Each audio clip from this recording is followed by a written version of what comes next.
morning. This is video 27 out of a series of 40. We have 6 new exercises today.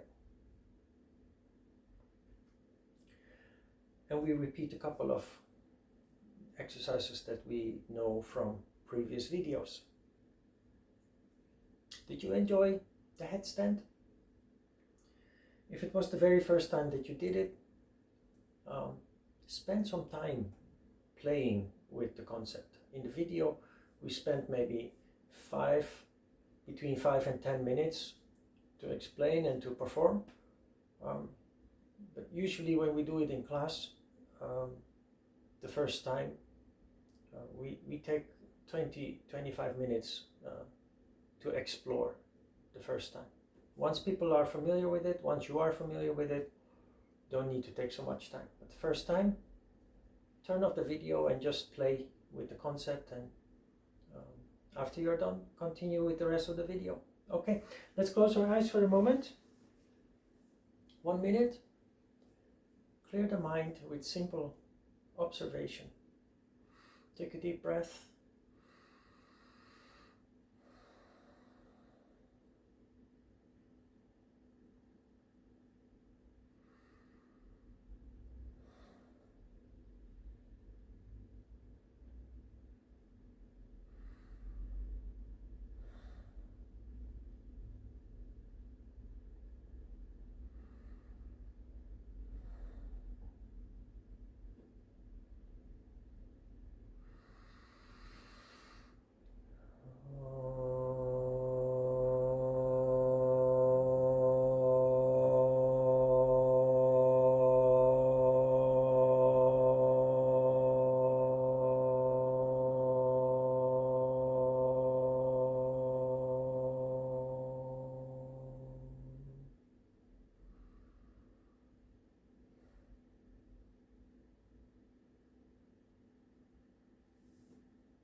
Okay, slowly come back.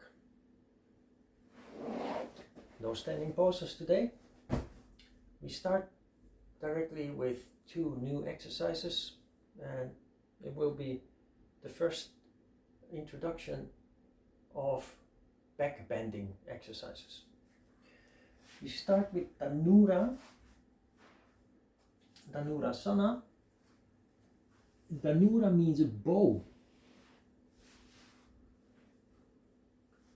It's a classical pose. If you have, you might have done it in school during physical education. You grab your ankles, not the balls of the feet, the ankles. Then you flex the feet. So that is the reason why you don't grab the insteps. Flex the feet. Try to bring the knees together and then push the feet away from the buttocks strongly. You have to really push, engage intensely, otherwise it doesn't work. Don't hold the breath. Push a little bit harder.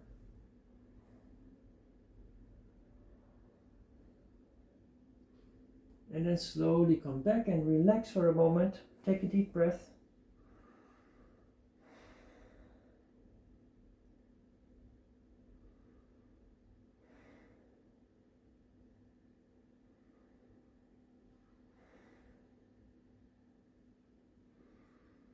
Then we have Bhujangasana. Bhujang is a cobra or a snake.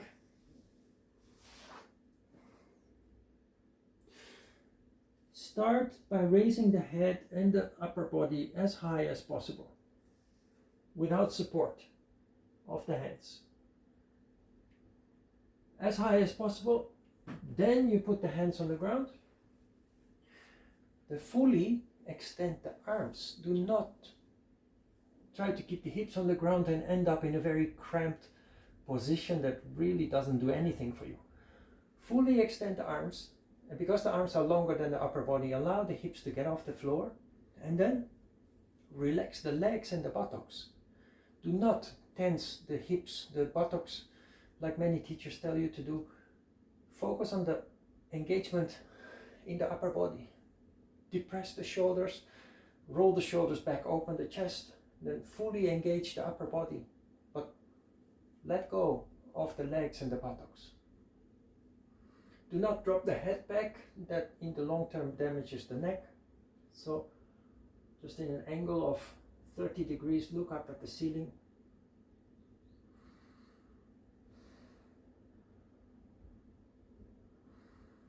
And consolidate, breathing deep and calm.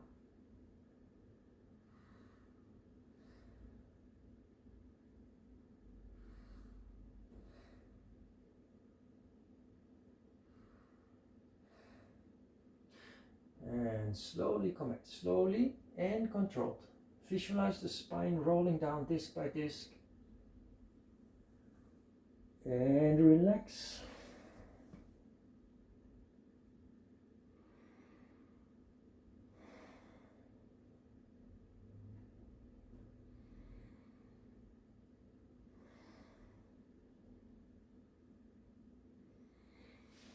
The next pose is Karnapida, is familiar already. Remember, Karnapida always starts with Salamba Sarvanga and Halasana. So we start with the basic shoulder stand first.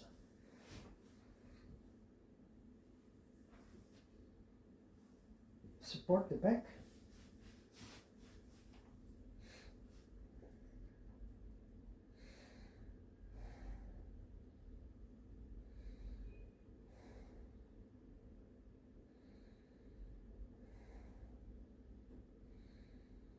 Then we go to Halasana, the plow pose.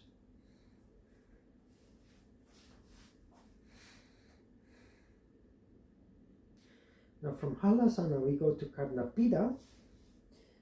One of the new exercises today is Supta Kona, which builds on Karnapida. Supta Kona means inclined angle. It's a cryptical name. Let's first get to Karnapida, then I will show you how it works. Karnapida, we bring the knees down to the chest. We cover the ears with the knees, putting pressure on the ears, literally, as the name of the pose indicates.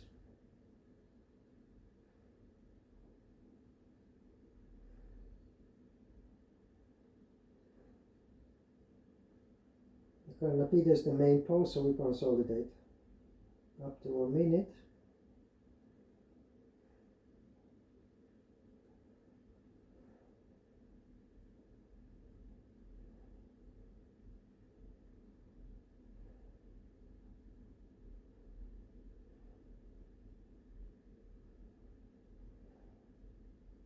Then for Supta Kona, we move the hands to the other side and we grab our big toes. Then we straighten the legs. Then holding the big toes, we spread the feet as wide as possible. This is the inclined angle.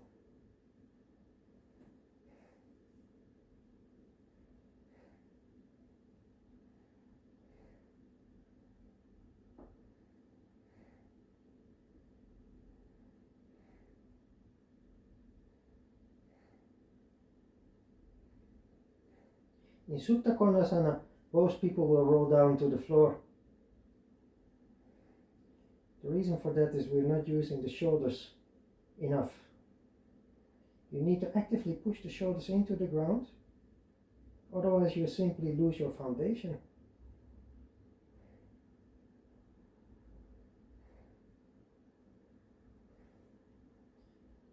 Okay, when we go back, we don't have to go back through Karnapida, we go back through the shoulder stand. And now that we're here, we can finish with Ekapada Sarvangasana. Remember, don't bend the back and keep the hips horizontally level. Easy to touch the floor. We don't do that. We don't pursue that. We keep the back straight instead.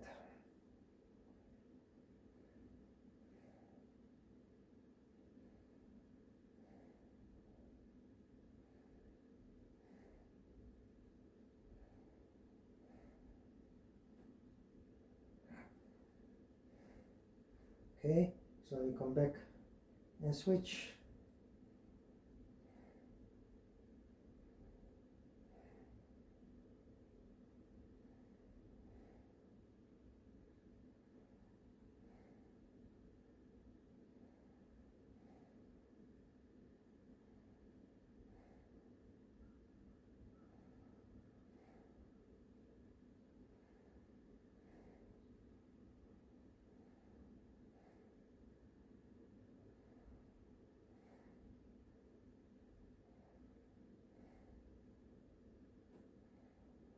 And we slowly come back. And as always, we come down as slowly and controlled as we possibly can.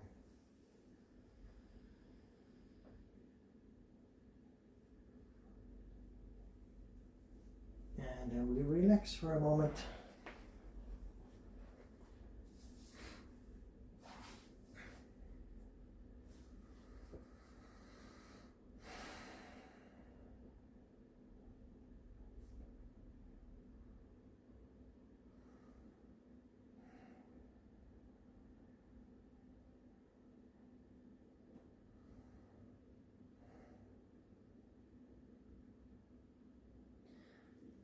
Then we have Yatara Parivartanasana, spinal twist. Move the hips in the opposite direction and drop the legs to the right. Spread the arms, palms of the hands facing the ceiling. Turn the head away from the feet.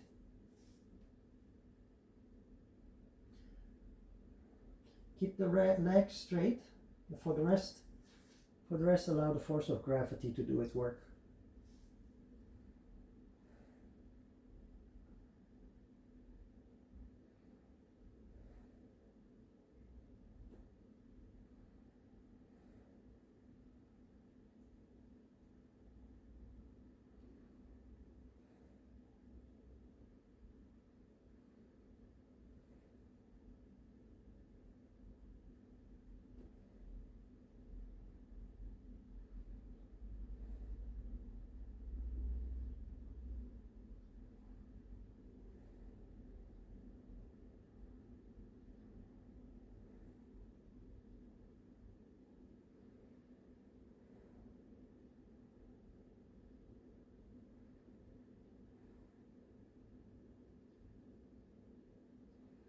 Now slowly come back.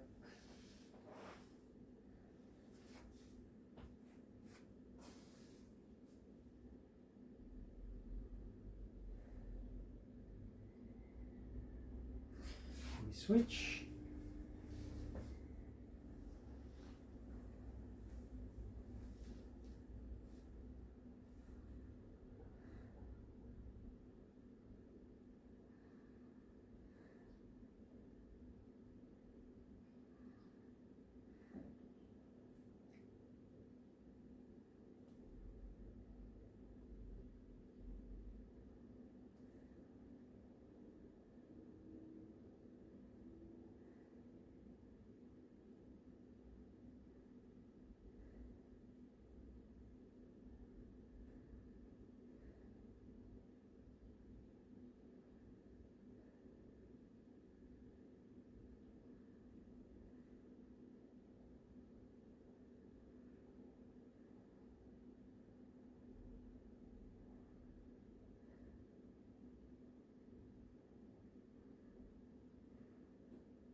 we slowly come back and relax for a moment.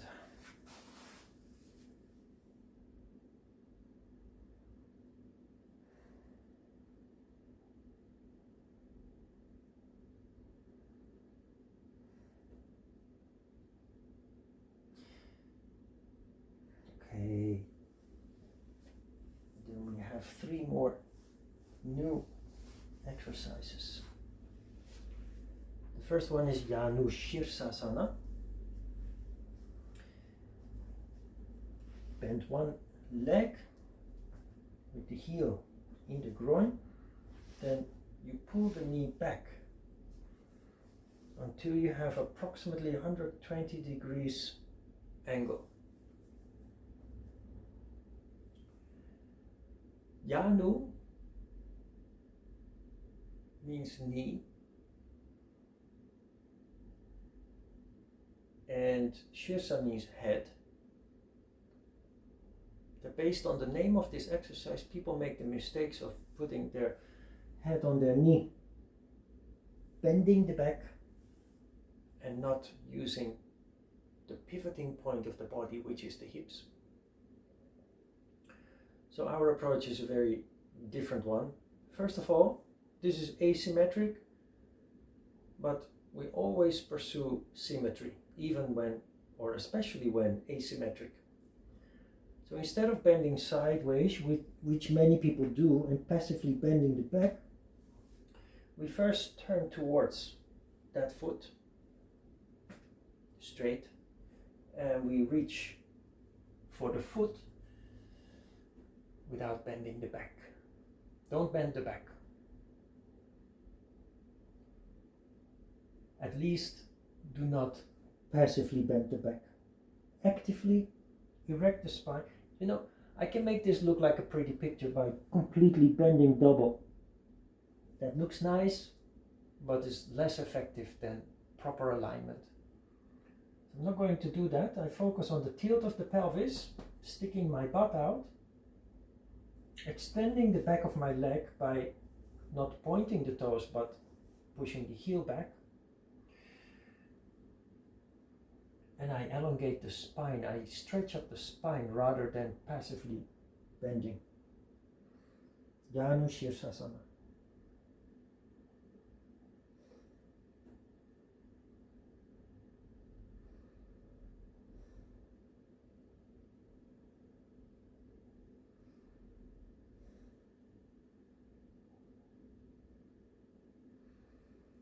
Okay, slowly come back.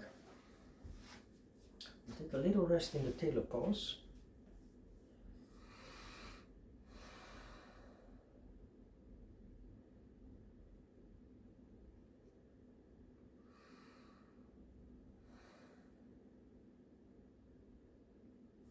And then we switch. Left leg straight, right leg bent. Pull the knee back a little bit. Then remember, do not bend sideways. Do not try to put your head on your knee. Instead, focus on the tilt of the pelvis. Push the belly towards the thigh. Not the head, but the belly. And try to make it as symmetric as possible by turning towards this leg.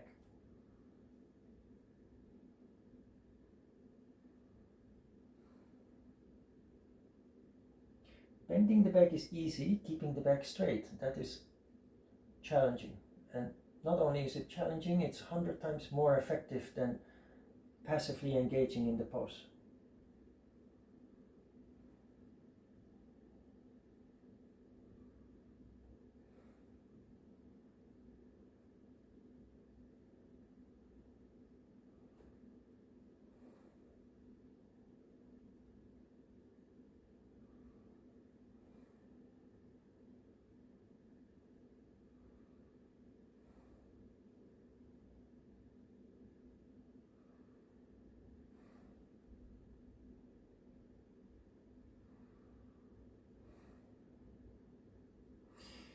And we slowly come back.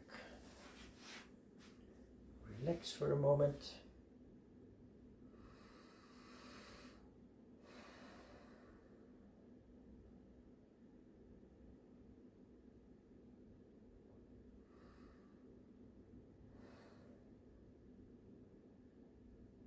then the next two poses belong together. Dandasana, danda means stick. It's like Tadasana, sitting pose like this, starts with Tadasana. Leg straight, like the boat pose, leg straight, upper body straight. Don't sit passively like this, tilt the pelvis. This is Dandasana. From Dandasana we go to Paschimottanasana. Paschima means west in Sanskrit, which is considered to be the back side of the body. The back side is considered to be the west, and the front side is considered to be the east. Uttana, Paschima and Uttan, Paschimottanasana. Uttana means stretching up. So we're stretching up the east, we're stretching up the west, the back side. Inhale deep, exhale, and like in the Janu Shirsasana, we pursue not to bend the back. Look, bending the back is easy, okay? And it may look impressive, but we're not looking for perfect pictures. We're looking for the ultimate effect of the poses, and we do that by focusing on the tilt of the pelvis and not bending the back. So we have to work, really, and that is what brings incredible effect from the poses.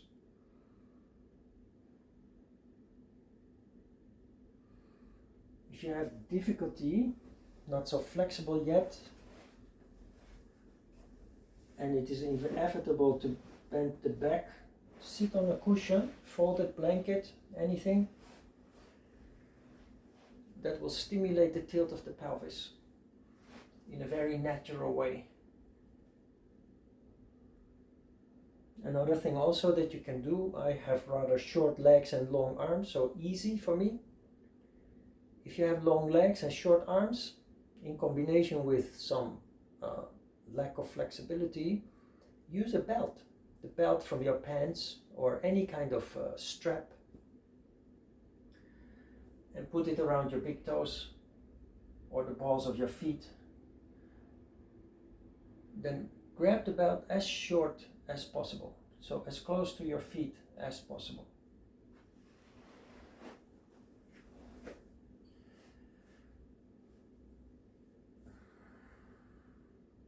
Paschimottanasana.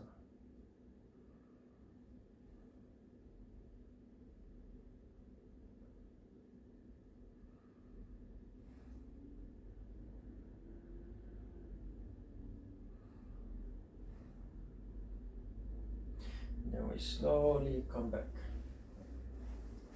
Okay, that was the last exercise. Paschimottanasana look familiar? That's because it is. We have done and are still in the even videos, we are still working on the forward bend standing.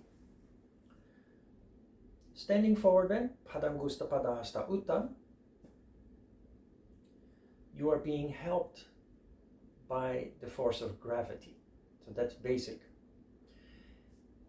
One step further, intermediate forward bend is sitting on the floor.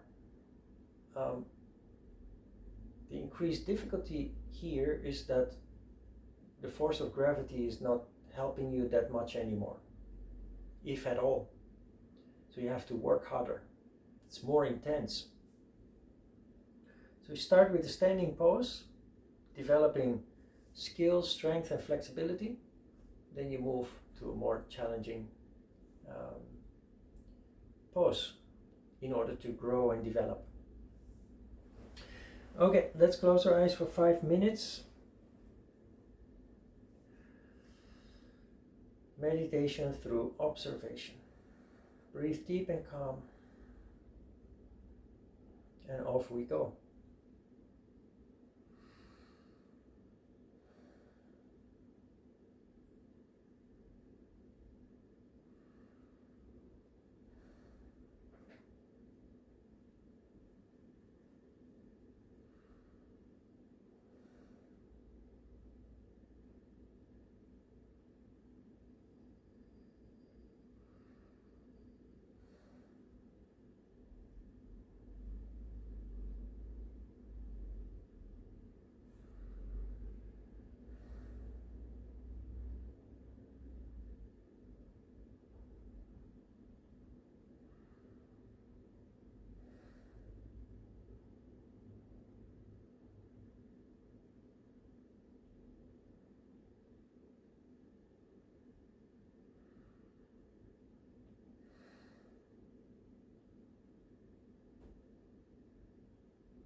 slowly open the eyes again.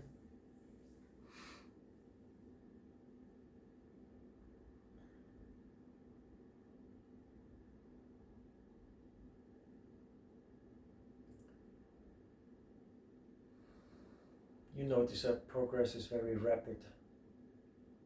That's the only way to develop. Most yoga classes, there is no progress because we just keep repeating.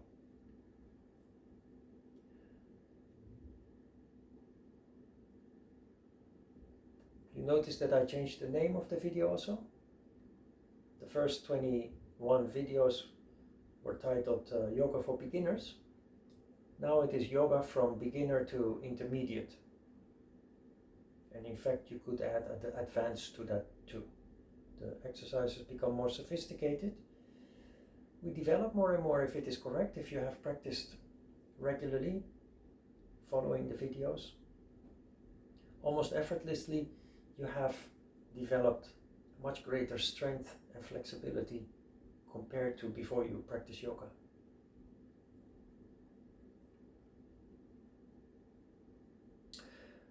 Alrighty. If you have questions, please leave them under the video or under the Facebook post. Thank you so much for joining us today again. Have a wonderful day, and looking forward to seeing you in the next video. Thank you.